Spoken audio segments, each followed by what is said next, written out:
Simply three phases. The first phase is trigger. The second phase is searching for meaning. And the third one is acceptance. Could be best described as a slow burning fuse with a stick of dynamite at the end of it. My aging body. I know what you're gonna say. We all gain weight, but it's not that. The second one is a tough one for me because of all of the things, and this is raw emotion. The last one is the one that really precipitated the full midlife crisis. Hey guys, I'm back with another midlife crisis update. The previous one, if you haven't seen it, check it out. I talked about why I was smiling, how I was feeling at the time. But this video is going to talk about what are those feelings, thoughts, emotions that led up to the realization that I am having a midlife crisis. Before I get into that too deeply, I first of all want to thank you all. Thank you from the bottom of my heart for all of the support and love and encouragement that I've received from you guys. I appreciate it. And I've heard from several of you sharing your similar stories about either what you're going through, what you went through, or what your friend or family member went through. And that's important. If there's anything that I can achieve from having a YouTube channel, whatever the topic may be, I hope to achieve a sense of community and engagement around a topic for like-minded people. So I just want you to know that I'm here for you. I'm here for your friends. I feel strong. I don't feel depressed. I don't feel lethargic. I don't feel all of the kind of the down feelings of what a midlife crisis could look like for somebody. So I'm here. I'm strong. I'm positive about my prognosis, and I'm not going anywhere. And we'll get through this together. Another thought that I had is I have a few of these videos now, so I'm going to put them into a playlist. You can check that out on my YouTube channel. But it's interesting. This I think could be something called evergreen content, meaning 5 years from now, 10 years from now, if somebody wants to reference them, this information and these experiences are relevant. I'm thinking in the context of my kids. Maybe in 40 years, they can reference these videos and understand what mom was going through back then and realize that, guys, I do too know what you're going through. I'll talk about today about how I felt leading up to my midlife crisis realization. Hopefully that will help you guys maybe to trigger. But also, I'm not the end all be all. My experience is my experience. And I think it's interesting because if you read online about midlife crisis and what that looks like for people, I have quite different and some similar feelings as to what those profiles online look like. For clarity, I did meet with my medical doctor, and he confirmed that I should see a psychologist. So I'm very excited about that. He can't diagnose, or he can't say for certainty that I am going through a midlife crisis, but he is recommending the next step. And it sounds to him like we're on the right track in terms of making the right decisions for having conversations with a psychologist. Anyway, but my point is to say my feelings are very different from how you might be experiencing, how your friends might have experienced it or are experiencing them. And it's good to get different perspectives and get that full context. I like to make decisions with as much information as possible to make informed decisions moving forward. So that's kind of where I'm coming from with respect to sharing exactly how I've been feeling leading up to my midlife crisis. So I want to put this into context. And of course, as I'm learning about what a midlife crisis is, reading the literature, there's inconsistency in the literature in terms of how many phases or stages there are to a midlife crisis. Of course, scientists like to put things in phases and stages just to understand and for conversation's sake. So there's inconsistency, but the one I'm going to go with is the 3 stages. And I'll put links in the description down below for other resources that speak otherwise. But like I said, people experience midlife crisis in different ways. And this is kind of just relevant to what I have experienced so far. So it's simply 3 phases. The first phase is trigger. The second phase is searching for meaning. Sound right? Sounds familiar? And the third one is acceptance. I am far from acceptance, but I'll talk a little bit about searching for meaning today, but mostly talking about the trigger phase, the first phase. The thoughts, the feelings, the activities, the things that I want to share are the ones that I perceive to have triggered my midlife crisis. And for context, though, it's interesting to think about. My realization moment was really a culmination of what could be best described as a slow burning fuse with a stick of dynamite at the end of it. Anybody relate to that? Like I was having some feelings for a year. Somebody told me that they had feelings for 4 years. So it can look very different for different people. But so let's get into the feelings. I'll take them in order of, I would say, least impactful to most impactful, as best as I can untangle them from the wreckage of the explosion. So the first one was and I hate to admit it, but my aging body. I mean, I've been an athlete my whole life, and I know what you're going to say. We all gain weight, but it's not that. It's the gradual breakdown of my body parts, to put it frankly. I'll give you an example. So I was sitting in the doctor's office. I had pain in my legs. And after the sonogram of my Achilles tendons, both of them, he looked up at me and he said, "You have serious degeneration of your Achilles tendons due to aging." Okay, due to aging. Okay, so what can I do? Well, not much you can do. You can do exercises, you can do stretching, you can do physiotherapy. And so I did all of those things. And this was over the last year. And so I would cure those things, or those things would get better, and then another injury. And so, I like running. I like being outside. I like to use my body. And I still play basketball, despite what some of you think. I can still play.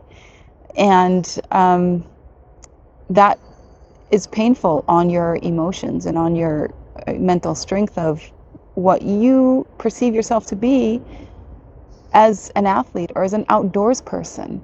And to think that walking up a mountain is going to be painful for the rest of my life, yikes. But, I'm working on that. So that didn't trigger it alone. So that was like a big hit, though.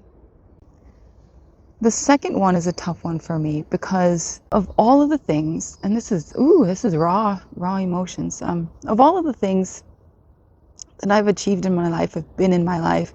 I've been an athlete, I've been a scuba diver, I've been a researcher, I've been a student, I've been a mom, I am a mom. Of all of the things that I've been, the one thing I'm most proud of is being a mom. And the one thing that makes me most happy in life is my family, and being there for my family and providing for my family. The realization that I won't have forever with my kids, in the sense that I won't be there forever for my kids. That's a tough one. A sense of mortality is a big indicator of a midlife crisis. So this one is understandable. But I'm just going to let myself feel these things. And they come in waves. Some days it's more intense than others. I remember listening to a TikTok a year and some change ago, about productivity. There's a lot of stuff about productivity, being a productive person, and how are you spending your time in life.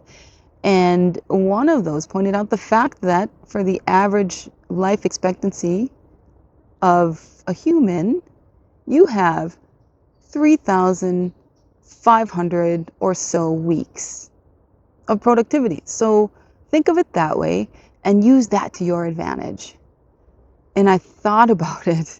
And I thought, that's not a lot of weeks. And of course, I then extrapolated that to, how many weeks do I have with my children?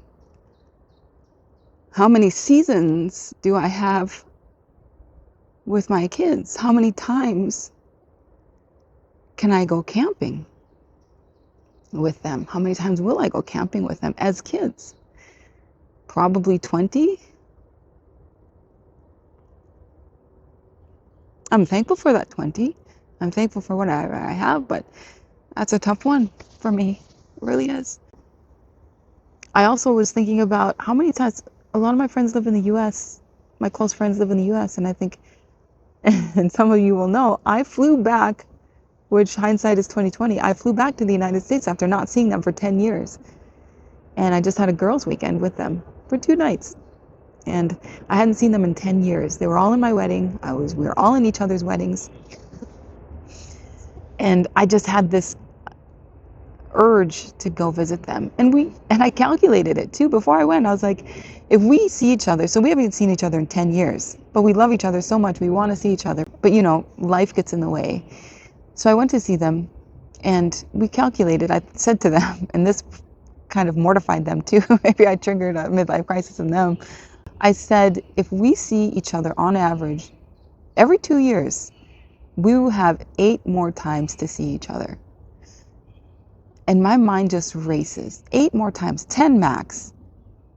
My mind just races. I cannot stand the thought of that. All right, you see what I'm dealing with?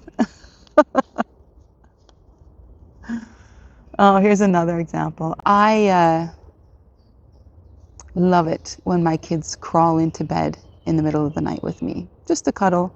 I love it when they come in when they need something. I love it when they just want to cuddle. I love it. And they would do that very often. I know that they need structure and they go to bed in their own beds. We do that. But if they wake up in the middle of the night and they want to crawl into my bed, I love it. I don't get much sleep, but I still love it. And they would do that 3 to 4 times a week. From toddler to they're 5 and 7 now. But they don't do it that often.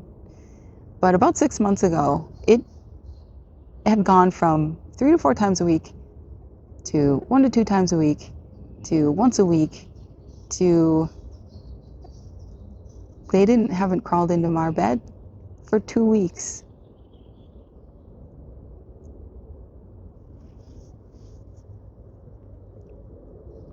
And I remember realizing that, and I just started bawling in the middle of the night. And I said to my husband, I said, I think it's over. And he goes, what's over? And I said, the phase of them crawling into our bed. And I had a hard time with that. Now, it changed. They crawl into our bed every once in a while, which I still love. Anyway, mortality, that's a big one. So the last one is the one that really precipitated the full midlife crisis a couple of weeks ago. So it's also very difficult. As a mother and a wife, I highly value those parts of me. The other part of me that I value is that I'm a hardworking, career-driven business professional. And about 5 of you watching this will know this about me, but I lost my job 4 months ago in biopharma. As will happen in biopharma due to restructuring, that's okay. I lost my job. I can work hard, get another job. But it wasn't losing the job that bothered me. It was the reaction to it. It was the sense of, what do I want to do next? Do I really want to go into biopharma again and do the things that I am still doing that give me less than a feeling of helpfulness? Don't get me wrong, in biopharma I was successful. I liked working with the people. I was there for 7 years and I was promoted, upward promotion 4 times in 7 years. I worked hard. I liked what I was doing, but for some reason I just felt a sense of helplessness in those roles. And so when I lost the job, my body seemed to have seen this as an opportunity to say, hey, is that really what you want to do? Maybe you can help people in a different way, in a better way. And that's where I'm at right now. So it wasn't so much the job loss as it was the career direction loss that triggered it in me. So there you have it. 3 very oversimplified reasons that precipitated my midlife crisis. They're very different for other people. Those are mine, and there might be more, but like I said, it's very oversimplified. And I try to break it down as easily as possible into ways that both you and I can understand. So I guess the question now is what happens next? I suppose I was in the next phase before I even knew it was a phase. And that phase is searching for meaning, which is kind of what prompted the first video, which was finding your purpose. And that's what I'm continuing to do, finding my purpose. I'm still career driven. I'm still a mother. I'm still a wife, and I'm excited to be a better version of me in those capacities. And I'm excited at the opportunity to help more people with the skills that I have and have acquired over these many years, whether it was in my PhD work or in my postdoc work or my biopharma years. I have a lot to offer, and that's the exciting part. But where do I want to focus that, and where do I think I can do most good? To be honest with you, I have already felt very, very helpful in the past 5 days in creating the little community that I have and discussing issues around midlife crisis. So I want to continue here on YouTube and in social media. And I'm also looking for more stable career opportunities as well in content creation. So I think that's my path. I'm still putting it together. Thank you for your patience. An update on this channel, though, I will continue to update you guys on my midlife crisis progress and process. I think it's been helpful for both of us, all of us involved. There will be more upbeat, happy videos that I'll post to this channel with me and my family as we experience the outdoors together. Another thing that's very therapeutic I've found is that if you go back to my channel and watch one of our other more upbeat videos, it's very therapeutic. Go ahead and do that now. Go ahead. So take care, and thanks for being with me, and I'll see you in the next one.